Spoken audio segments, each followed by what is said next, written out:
वहीं पश्चिम बंगाल में ईडी के बाद अब एनआईए की टीम पर बड़ा हमला किया गया है। लेकिन हैरानी की बात यह कि इस मामले में, इस हमले के बाद जहां बंगाल में कानून व्यवस्था को लेकर चर्चा शुरू हो गई है, तो वे ममता बनर्जी उल्टा जांच एजेंसी पर ही सवाल उठा रही है। दिखाते हैं आपको।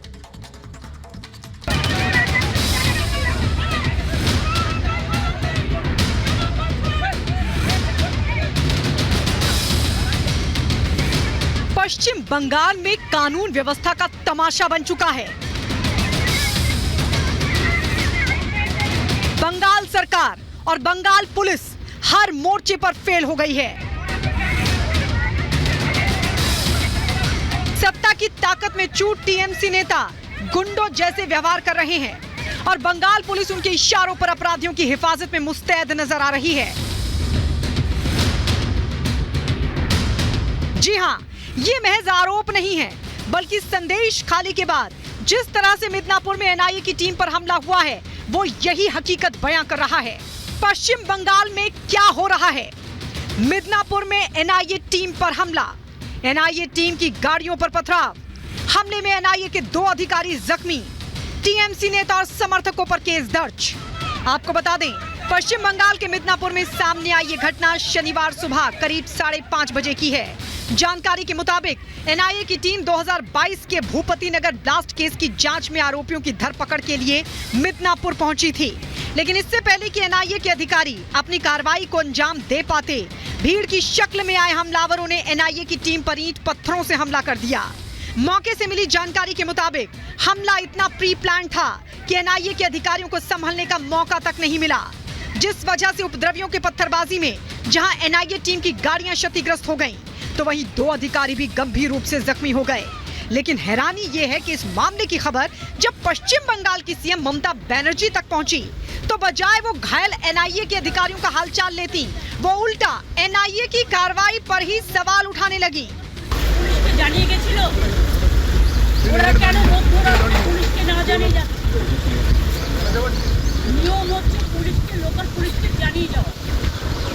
তো মধ্যরাতে যদি গ্রামের লোক দেখে হঠাৎ করে কিছু লোক আসছে পুলিশের ড্রেস পরে, তারা কি করে বুঝবে? আর ইলেকশনের আগে কেন অ্যারেস্ট করে? যদি সবাইকে অ্যারেস্ট করে, বিজেপি কি মনে করে সব বুথ এজেন্টকে অ্যারেস্ট করবে? ये पहली बार नहीं है जब अपराध और अपराधियों पर लगाम लगाने की बजाय पश्चिम बंगाल सरकार ने अपराधियों का पक्ष लिया है। संदेश खाली के शैतान शाहजा शेख की कुंडली खंगाल रही ईडी टीम पर भी इसी तरह का हमला किया गया था। लेकिन उस वक्त भी सीएम ममता बनर्जी और बंगाल पुलिस ने संदेश खाली कांड के आरोपी शाहजा शेख का ही समर्थन किया था, जिस पर हाईकोर्ट ने भी फटकार लगाई थी।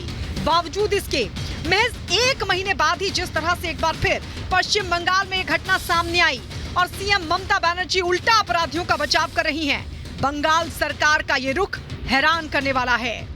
ईडी पर हमला हुआ कि नहीं, और सोना खाली की सच्चाई सामने आई कि नहीं आई, महिलाएं कितनी तंग होती थी, उनके साथ अमानवीय व्यवहार होता था, और ऐसे एनआईए का हमला हो रहा है क्योंकि आतंकवाद से जुड़े लोग पकड़ती है तो उन पर हमला होता है। तो क्या ईडी, क्या सीबीआई, क्या आतंकवादी, सबको वहां संरक्षण मिलता है। यही तो है ममता जी का बंगाल। ये हमला केवल एक संयोग नहीं, ये हमला सोचा समझा प्रयोग है, और ये टीएमसी मतलब तालिबानी मानसिकता और कल्चर वाले लोगों ने किया है। इसका सीधा सीधा प्रमाण आज मिलता है। वहीं जानकारी के मुताबिक मिदनापुर में तमाम चुनौतियों के बावजूद एनआईए ने भूपति नगर ब्लास्ट केस में 2 आरोपियों को गिरफ्तार कर लिया है, जिसमें बलाई मेती और मनोव्रत जाना नाम का शख्स शामिल है। इतना ही नहीं, एनआईए ने जांच में रुकावट डालने और टीम पर हमला करने को लेकर भी आरोपियों के खिलाफ केस दर्ज करवा दिया है। मगर इसमें शक नहीं है कि जिस तरह से इस केस में खुद सीएम ममता बनर्जी आरोपियों का पक्ष ले रही हैं, मुमकिन है बंगाल पुलिस इस केस में कोई कार्रवाई नहीं करेगी। Bureau report, Republic Bharat.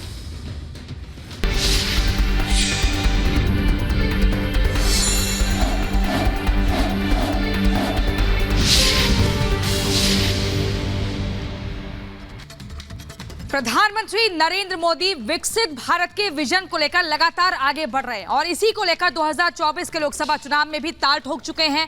PM Modi तमाम रैलियों और सभाओं को संबोधित करते हुए पिछले 10 सालों का लेखा जोखा जनता के सामने रख रहे हैं। तो वहीं विपक्षी दलों के राहुल गांधी, अखिलेश यादव और इंडी गठबंधन पर भी जमकर चुनावी अटैक कर रहे हैं। कैसे, देखिए इस रिपोर्ट में।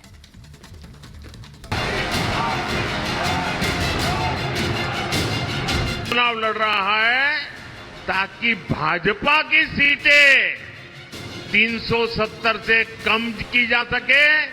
2024 के लोकसभा चुनाव की पॉलिटिकल पिच पर प्रधानमंत्री मोदी किस तरह धुआंधार बल्लेबाजी कर रहे हैं, इसका नमूना सहारनपुर में एक बार फिर दिखाई दिया। पीएम मोदी ने फ्रंट फुट पर खेलते हुए इंडी गठबंधन के चुनाव लड़ने के पीछे की रणनीति बताई। मोदी ने बताया कि विपक्ष जीतने के लिए नहीं बल्कि बीजेपी को 370 सीटें जीतने से रोकने के लिए चुनावी मैदान में है। मैं देश का पहला चुनाव देख रहा हूं जहां विपक्ष जीत का दावा नहीं कर रहा है। किसी विपक्ष के नेता से आपने सुना कि भाई उनकी सरकार बनेगी? सुना कोई बोलता है? बल्कि विपक्ष सिर्फ इसलिए चुनाव लड़ रहा है ताकि भाजपा की सीटें 370 से कम की जा सके और एनडीए की 400 से कम की जा सके, इसके लिए लड़ाई लड़ रहा है। बीजेपी के निशाने पर हमेशा से राहुल गांधी रहे हैं, लेकिन इस बार समाजवादी पार्टी के मुखिया अखिलेश यादव भी निशाने पर आ गए। दरअसल 2017 विधानसभा चुनाव में राहुल गांधी और अखिलेश यादव ने साथ चुनाव लड़ा था।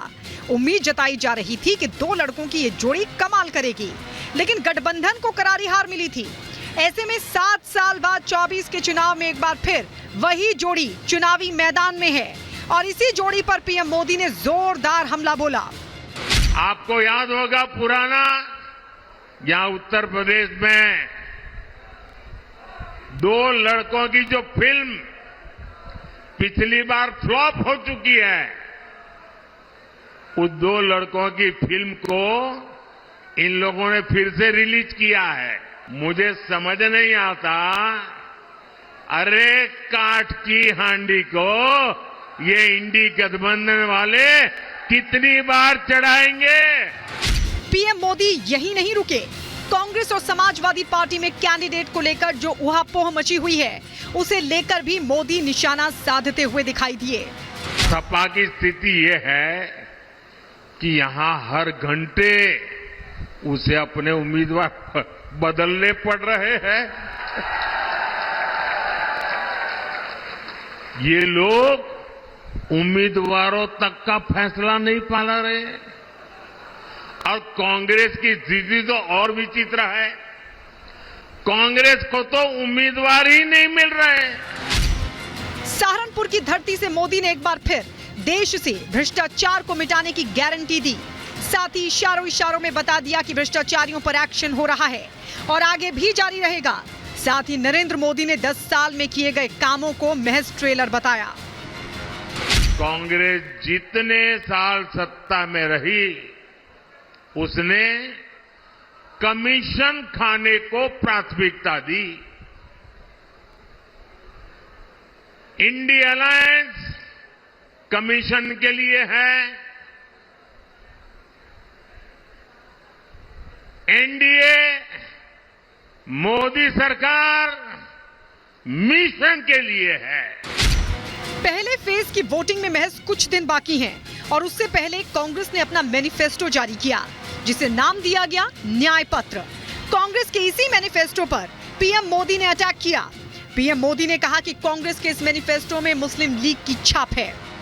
कांग्रेस के घोषणा पत्र में वही सोच झलकती है जो सोच आजादी के आंदोलन के समय मुस्लिम लीग में थी।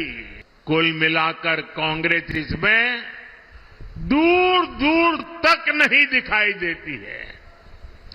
ऐसी कांग्रेस 21वीं सदी में भारत को आगे नहीं बढ़ा सकती।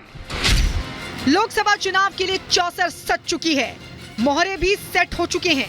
ऐसे में पीएम मोदी का सहारनपुर में दौरा ये बताता है कि बीजेपी शुरू से ही माइलेज लेने की तैयारी में है। मोदी रैली तो सहारनपुर में कर रहे थे, लेकिन उसका इम्पैक्ट कहीं ना कहीं पश्चिमी यूपी की 27 सीटों पर दिखाई देगा। Bureau report, Republic Bharat.